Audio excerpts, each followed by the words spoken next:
ಮತ್ತೊಂದು ಕಡೆ ನೆನೆಯಷ್ಟೇ ನಾವು ಗಮನಿಸಿದ್ವಿ, ಕುಮಾರಸ್ವಾಮಿ ಅವರನ್ನ ಕಟ್ಟಾಕಕ್ಕೆ ಮಂಡ್ಯದಲ್ಲಿ ಪ್ರತ್ಯೇಕ ಪ್ರಣಾಳಿಕೆಯನ್ನ ಬಿಡುಗಡೆ ಮಾಡಿತ್ತು ಕಾಂಗ್ರೆಸ್ ಪಕ್ಷ. ಇದೀಗ ಬಿಜೆಪಿಯ ಸರದಿ. ಬಿಜೆಪಿ ಅಭ್ಯರ್ಥಿ ಸುಧಾಕರ್ ಚಿಕ್ಕಬಳ್ಳಾಪುರ ಕ್ಷೇತ್ರಕ್ಕೆ ಪ್ರತ್ಯೇಕವಾದ ಪ್ರಣಾಳಿಕೆಯನ್ನ ಬಿಡುಗಡೆಗೊಳಿಸಿದ್ದಾರೆ. ಡಾಕ್ಟರ್ ಕೆ ಸುಧಾಕರ್ ಅವರ ವಿರುದ್ಧವಾಗಿ ರಕ್ಷಾ ರಾಮಯ್ಯ ಕಾಂಗ್ರೆಸ್ನ ಅಭ್ಯರ್ಥಿಯಾಗಿ ಕಣಕ್ಕಿಳಿದಿದ್ದಾರೆ. ಈ ಸಂದರ್ಭದಲ್ಲಿ ಪ್ರತ್ಯೇಕವಾಗಿ ಚಿಕ್ಕಬಳ್ಳಾಪುರಕ್ಕೇನೆ ಪ್ರಣಾಳಿಕೆಯನ್ನ ಬಿಡುಗಡೆ ಮಾಡಿದ್ದಾರೆ ಡಾಕ್ಟರ್ ಕೆ ಸುಧಾಕರ್. ಇದು ಸುಧಾಕರ್ ಗ್ಯಾರಂಟಿ ಅನ್ನೋ ಘೋಷಣೆಯೊಂದಿಗೆ ಪ್ರತ್ಯೇಕ ಮಾರುಕಟ್ಟೆ, ಮೆಡಿಕಲ್ ಕಾಲೇಜ್ ನಿರ್ಮಾಣ, ವಿಶ್ವೇಶ್ವರಯ್ಯ ಹೆಸರಲ್ಲಿ IIT ಸ್ಥಾಪನೆಯ ವಾಗ್ದಾನವನ್ನು ನೀಡಿದ್ದಾರೆ. ಮಹಿಳೆಯರಿಗೆ ಉದ್ಯೋಗ, ನಂದಿ ಕಾರಿಡಾರ್ಗೆ ಯೋಜನೆ, ಚಿಕ್ಕಬಳ್ಳಾಪುರದ ಜನತೆಗೆ ಗ್ಯಾರಂಟಿಗಳನ್ನು ಘೋಷಿಸಿದ್ದಾರೆ doctor K Sudhakar.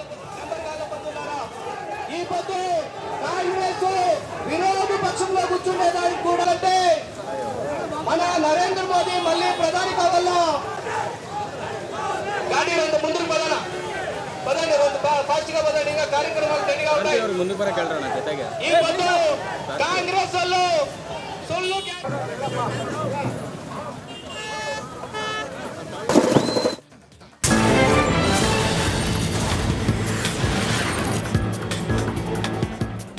Karnataka express ನಲ್ಲಿ ಯಾವೆಲ್ಲ ಸುದ್ದಿಗಳಿದೆ ಒಂದೊಂದಾಗಿ ನೋಡೋಣ ಬನ್ನಿ. ಧಾರವಾಡ ಪಕ್ಷೇತರ ಅಭ್ಯರ್ಥಿ ದಿಂಗಾಲೇಶ್ವರ ಸ್ವಾಮೀಜಿ ನಾಮಪತ್ರ ವಾಪಸ್ ಪಡೆದಿದ್ದಾರೆ. ಈ ಬಗ್ಗೆ ಖುದ್ದಾಗಿ ಸಿಎಂ ಸಿದ್ದರಾಮಯ್ಯ ಸ್ಪಷ್ಟಪಡಿಸಿದ್ದಾರೆ. ಶ್ರೀಗಳಿಗೆ ಕಾಂಗ್ರೆಸ್ ಅಭ್ಯರ್ಥಿಯನ್ನ ಬೆಂಬಲಿಸಲು ಮನವಿ ಮಾಡಿದ್ದೇವೆ. ಫಕೀರೇಶ್ವರ ಮಠ ಜಾತ್ಯತೀತ ಮಠವಾಗಿದೆ ಎಂದು ಹೇಳಿದ್ದಾರೆ. ಶಿವಮೊಗ್ಗದಲ್ಲಿ ಮಾತನಾಡಿದ ಸಿಎಂ ಸಿದ್ದರಾಮಯ್ಯ, ಹುಬ್ಬಳ್ಳಿಯ ಮೃತ ನೇಹಾ ಪ್ರಕರಣವನ್ನ ಸಿಐಡಿಗೆ ವಹಿಸಲಾಗಿದೆ ಎಂದಿದ್ದಾರೆ. ನಮ್ಮ ಜಿಲ್ಲಾ ಉಸ್ತುವಾರಿ ಸಚಿವರು ಹೋಗಿದ್ದಾರೆ. ನಮ್ಮ ಕಾಲದಲ್ಲಿ 1390 ಪ್ರಕರಣ ಆಗಿದೆ. ನಮ್ಮ ಕಾಲದಲ್ಲಿ ಎಲ್ಲರಿಗೂ ಕೂಡ ರಕ್ಷಣೆಯನ್ನ ನೀಡ್ತಿದ್ದೇವೆ. ತ್ವರಿತವಾಗಿ ಶಿಕ್ಷೆಯನ್ನ ಕೊಡಬೇಕು ಅಂತ ವಿಶೇಷ ಕೋರ್ಟ್ಗೆ ವಹಿಸಿದ್ದೇವೆ ಅಂತ ಹೇಳಿದ್ದಾರೆ. ಬಿಜೆಪಿಗರು ಮುಸ್ಲಿಮರಿಗೆ ಮಾನಸಿಕವಾಗಿ ಹಿಂಸೆ ಕೊಡ್ತಿದ್ದಾರೆ ಎಂಬ ಡಿಕೆಶಿ ಹೇಳಿಕೆ ವಿಚಾರಕ್ಕೆ ಬಿಜೆಪಿ ರಾಜ್ಯ ಉಪಾಧ್ಯಕ್ಷ ಮುರುಗೇಶ್ ನಿರಾಣಿ ಪ್ರತಿಕ್ರಿಯೆಯನ್ನ ನೀಡಿದ್ದಾರೆ. ಸಿಎಂ ಡಿಸಿಎಂ ಬಹಳ ಅನುಭವ ಇದ್ದವರಂತೆ ಇವತ್ತು ಕಾಂಗ್ರೆಸ್ನ ಕಟ್ಟ ಕಡೆಯ ಕಾರ್ಯಕರ್ತರಾಗಿದ್ದಾರೆ. ಕಾಂಗ್ರೆಸ್ನ ಎಂಎಲ್ಸಿ ಹಾಗೂ ಶಾಸಕರೇ ಈ ಬಗ್ಗೆ ನೋವು ಬೇಜಾರು ವ್ಯಕ್ತಪಡಿಸಿದ್ದಾರೆ. ಮುಂದೇನಾದರೂ ಹಿಂದೂಗಳಿಗೆ ಅನ್ಯಾಯವಾಗದಂತೆ ನೋಡಿಕೊಳ್ಳಬೇಕು ಎಂದಿದ್ದಾರೆ. ಹಾಗೆ ಇಂತಹ ಸರ್ಕಾರಕ್ಕೆ ಯಾವ ಶಬ್ದ ಬಳಸಬೇಕು ಎಂದು ಆಕ್ರೋಶಭರಿತವಾಗಿ ಮಾತನಾಡಿದ್ದಾರೆ. ನೇಹಾ ಕೊಲೆ ಪ್ರಕರಣವನ್ನ ಖಂಡಿಸಿ ಕಲಬುರಗಿಯಲ್ಲಿ ನಡೆದ ಪ್ರತಿಭಟನೆಯಲ್ಲಿ ಶಾಸಕ ಬಸವನಗೌಡ ಯತ್ನಾಳ್ ಮಾತನಾಡಿದ್ದಾರೆ. ನೇಹಾ ಕೊಲೆ ಪ್ರಕರಣದ ನಂತರ ಅವರ ಮನೆಗೆ ಹೋಗಿ ಸಾಂತ್ವನವನ್ನ ಹೇಳಿ ಬಂದಿದೆ.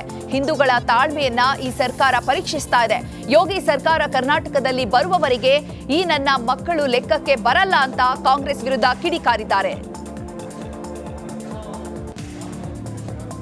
ಹಿಂದೂಗಳ ರಕ್ಷಣೆ ಮಾಡೋ ಯೋಗ್ಯತೆ ಈ ಸರ್ಕಾರಕ್ಕೆ ಇಲ್ಲ ಅಂತ ಮಾಜಿ ಸಚಿವ ಎಂಪಿ ರೇಣುಕಾಚಾರ್ಯ ಕಿಡಿಕಾರಿದ್ದಾರೆ. ದಾವಣಗೆರೆಯಲ್ಲಿ ಮಾತನಾಡಿದ ಅವರು, ಮೊಸರಲ್ಲಿ ಕಲ್ಲು ಹುಡುಕುವ ಕೆಲಸ ನಾವು ಮಾಡೋದಿಲ್ಲ.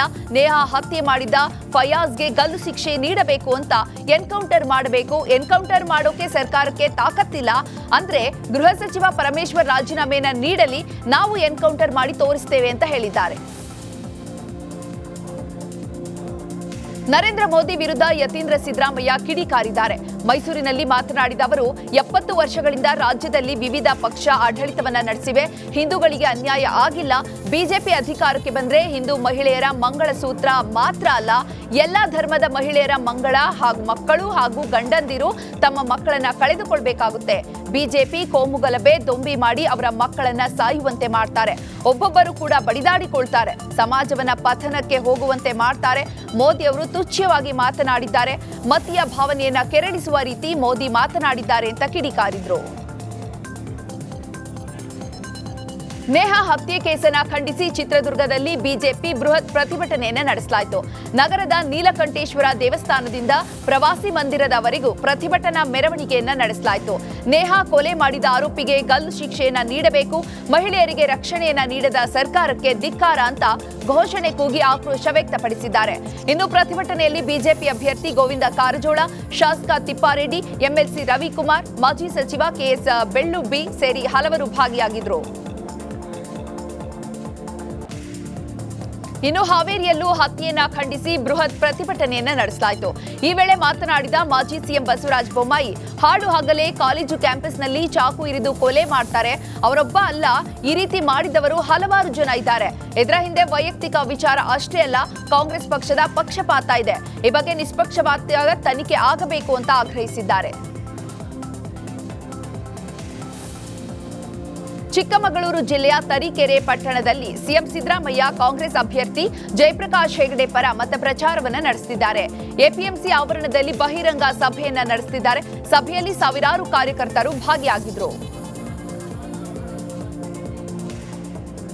ದೇಶ ಕಾಯಲು ಮೋದಿ, ಕಾವೇರಿ ಕಾಯಲು ಕುಮಾರಣ್ಣ ಬೇಕು ಎಂಬ ಪ್ರತಾಪ್ ಸಿಂಹ ಹೇಳಿಕೆಗೆ ಸಿಎಂ ಸಿದ್ದರಾಮಯ್ಯ ಪ್ರತಿಕ್ರಿಯೆಯನ್ನ ನೀಡಿದ್ದಾರೆ.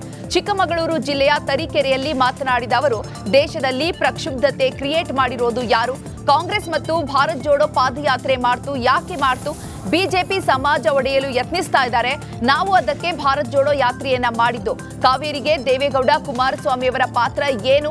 ಅವರು ಏನಾದರೂ ಮಾಡಿದ್ದೇವೆ ಅಂತ ಹೇಳಿದ್ದಾರಾ? ಪ್ರಧಾನಮಂತ್ರಿ